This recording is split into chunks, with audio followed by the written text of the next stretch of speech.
سعودی عربیہ کا جو دورہ چین ہوا، بڑا واضح، بڑا مفید، بڑا کامیاب دورہ تھا۔ اس دورے کے بعد سعودی عربیہ کے مختلف اخبارات میں یہ خبر آئی ہے کہ سعودی تعلیمی اداروں میں چائنیز زبان پڑھائی جائے گی۔ دو طرفہ تعلقات بہتری کی طرف گامزن ہو رہے ہیں۔ دیکھتے ہیں کس نئی جہد کی ابتدا ہوتی ہے۔ سعودی عربیہ جو ہے وہ چین کا بہت بڑا، پاکستان کا اور چین کا بہت بڑا پارٹنر بننے جا رہا ہے سی پیک میں، اور خوش دلی سے تینوں آپس میں ساتھ مل کر چل رہے ہیں۔ دنیا کا ایک نیا بلاک بن رہا ہے، طاقت کے محور تبدیل ہو رہے ہیں۔ ایسے محور تبدیل ہوتے ہوئے جہاں کسی دور میں انگلش لینگویج کو ایک پذیرائی ملتی تھی، دنیا میں دوسری بڑی بولے جانے والی یا پہلی بولے جانے والی زبان سمجھی جاتی تھی، اب وہیں پاکستان نے بھی کچھ عرصہ پہلے اعلان کیا کہ تعلیمی اداروں میں چائنیز زبان پڑھائی جائے گی۔ اس کے بعد سعودی عربیہ جیسے بڑے ملک کا، معاشی طور پہ مضبوط ملک کا یہ کہنا کہ ہمارے تعلیمی اداروں میں اب چائنیز زبان پڑھائی جائے گی، اس بارے میں بات کرتے ہیں جناب فردوس جمال صاحب سے۔ جی بالکل، سعودی عرب نے سرپرائز دیا چائنیز زبان سیکھنے کے اعلان کے ساتھ۔ اس کے دو تین پہلو ہیں اس اعلان کے۔ ایک تو اس کا پہلو ہے اقتصادی پہلو ہے، جو کہ چائنا کے ساتھ جس طرح کا مطلب تجارت اور جس طرح کا بزنس سعودی عرب کا ہوگا، تو ان فیوچر سعودی عرب کو ضرورت پڑے گی چائنیز زبان سیکھنے کی، ان کو ڈیل کرنے کے لیے۔ ایک تو یہ اس کا اقتصادی پہلو۔ ایک سیاسی پہلو یہ ہے کہ اس اعلان کے ساتھ مغرب کو، امریکہ کو، ان طاقتوں کو ایک پیغام دیا گیا کہ ہم چائنا کے بلاک کی طرف جا رہے ہیں۔ اور تیسرا ایک پہلو اس میں یہ کہ دیکھیں، جو بھی دنیا میں طاقتور ہوتا ہے، طاقت اس کی زبان بولی جاتی ہے، اس کی زبان سیکھی جاتی ہے۔ سعودی عرب تھوڑے سے جلدی کر کے دور اندیشی دکھائی سعودی عرب نے اس معاملے میں، تو اعلان کر دیا اور پریکٹیکلی شروع بھی ہو چکا ہے سعودی عرب میں، اور ایسی کلپس سے سوشل میڈیا پہ جی میں دیکھیے میں نے عبید الرحمان شفیق صاحب، آپ کیا سمجھتے ہیں کہ جیسے ولی عہد کے ویژن 2030 کو بڑائی قدر کی نگاہ سے دنیا دیکھتی ہے، اور ایک بڑا دور اندیش لیڈر ماننا شروع ہو گئی ہے دنیا، اور دنیا کو اب یہ اجاں ہو چکا ہے کہ اگر وہ 34 سال کی عمر میں ولی عہد بنے ہیں تو ان میں کچھ نہ کچھ ایسی خوبیاں ہیں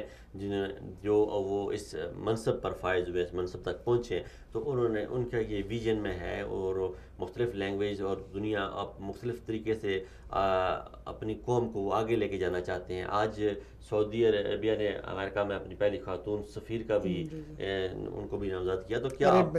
آپ کیا سمجھتے ہیں کہ یہ جو چائنیز لینگویج کا انہوں نے کہا کہ ہم سیکھنے جا رہے ہیں، اس سے کیا مقاصد حاصل کرنا چاہ رہے ہیں؟ دیکھیں، سعودی عرب نے اب اپنا جو ان کا اسٹریٹجیکل ویژن ہے اس کی امپلیمنٹیشن کی طرف آ گئے ہیں۔ اسٹریٹجیکل ویژن میں آپ اگلے 40-50 سال، 60 سال یا 100 سال کی آپ ایک پلاننگ کرتے ہیں،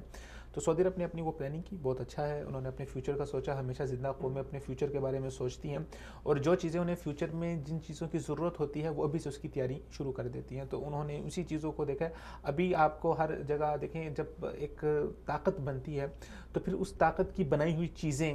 پوری دنیا استعمال کرتی ہے۔ امریکہ تو امریکن ٹیکنالوجی پوری دنیا میں جا رہی، استعمال ہو رہی ہے۔ آگے جو نئی ٹیکنالوجی آ رہی ہے اس کے اندر چائنا بہت آگے جا رہا ہے۔ آپ کی بلاک چین کی ٹیکنالوجی ہے، پھر اس کے بعد آرٹیفیشل انٹیلیجنس کی جو ٹیکنالوجی ہے اس میں بہت بڑا نام چائنا کا ہے، اور وہ پوری دنیا اس کو استعمال کرنے کے لیے آگے جا رہی ہے۔ تو لازمی بات ہے، جیسے آپ کو پتہ ہے کہ چائنا جو ہے وہ اپنی زبان کے ساتھ بہت زیادہ اس کو پیار ہے اور بہت ایفیلیٹڈ ہے۔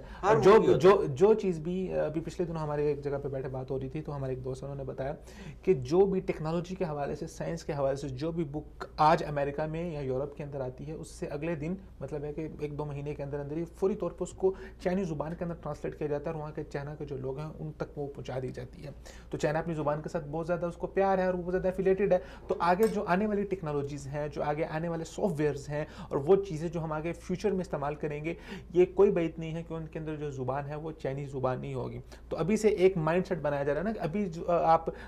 جب چائنیز زبان لے کے آئیں گے تو بہت کم لوگ ہیں جو سیکھیں گے، اور ابھی صرف وہی لوگ سیکھیں گے جن کو ضرورت ہوگی، جن کا چائنی ڈیلیگیشن کے ساتھ آنا جانا ہوگا۔ لازمی طور پہ کیا ہوتا ہے کہ چائنی ڈیلیگیشن جہاں پہ بھی جاتا ہے ان کے ساتھ ایک جو مترجم ہوتا ہے جو بیچ میں آپس میں، چاہے وہ پاکستان میں بھی ہیں تو وہاں پر بھی بہت کم چائنیز ہے جن کو انگلش آتی ہے۔ تو آگے ان فیوچر کے اندر اگر سعودی عرب اپنے آپ کو مین سٹریم کے اندر رکھنا چاہتا ہے، اگر پاکستان اپنے آپ کو مین سٹریم میں رکھنا چاہتے ہیں، دنیا کا کوئی بھی ملک اپنے آپ کو اگر وہ لیڈر دیکھ رہا ہے اپنے آپ کو، یا اپنے آپ کو ایک اہم حصہ دیکھ رہا ہے فیوچر کا، تو ظاہری بات ہے جو فیوچر میں جو چیزیں استعمال ہوں گی ان کے بارے میں جاننا، ان کے بارے میں آگاہی حاصل کرنا ابھی سے بہت زیادہ ضروری ہے، اور وہ اس کے اوپر آ گئے ہیں۔ چائنیز کی زبان کی بات سے پیار سے وہ جو اپنی زبان سے کرتے ہیں، اس بارے میں جناب عبید الرحمان شفیق صاحب بات کر رہے تھے، تو جب آپ ان کی ہسٹری پڑھیں، موضوع تنگ جو تھے، انہیں اگر کوئی لطیفہ سنایا جائے انگلش میں تو وہ ہنستے نہیں تھے یا کسی اور زبان میں وہ ہنستے نہیں جب تک وہ چائنیز میں نہ سنایا جائے. دنیا کی جو عظیم قومیں ہوتی ہیں وہ اپنے ورثے سے، اپنے اقدار سے، اپنے آبا و اجداد سے اور اپنے آبا و اجداد کے انداز سے پیار کرتی ہیں. پاکستان اس وقت